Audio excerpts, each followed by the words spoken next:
বন্ধুরা, ইদানিং আমরা বাংলাদেশে একটা জিনিস দেখি।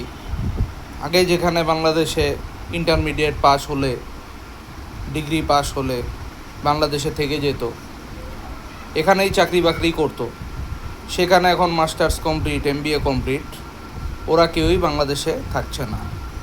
ওরা এই পড়াশোনা করেও বাংলাদেশ থেকে বিদেশে চলে যাচ্ছে। এর কারণটা আপনাদেরকে একটু বলি। আমি একটা ইন্টারভিউতে গেছি, তো ইন্টারভিউতে আমাকে যোগ্যতা জিজ্ঞেস করা হলো।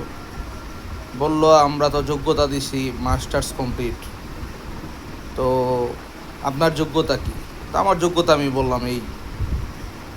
তো বললো, মাস্টার্স কমপ্লিট আমাদের যোগ্যতা চাকরির, আর দেখতে সুন্দর হতে হবে,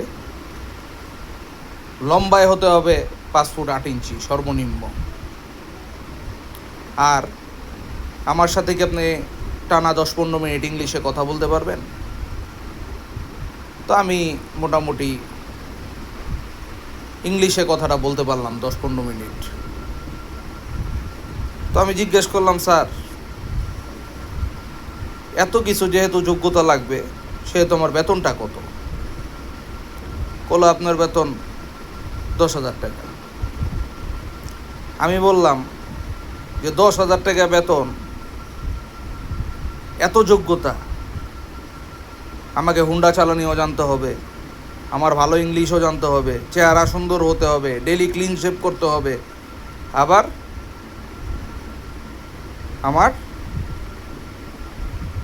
ডেইলি মাঝে মাঝে সাপ্তাহিক ছুটিও থাকবে না, ওর মধ্যে আমার অফিস করতে হবে। তো বেতন মাত্র 10,000 টাকা। তো তাহলে চিন্তা করেন বন্ধুরা, যে কেন একটা শিক্ষিত ছেলে বা মেয়ে এত পড়াশোনাই করবে বাংলাদেশে এখন, আর এদেশে চাকরি বাকরি করবে।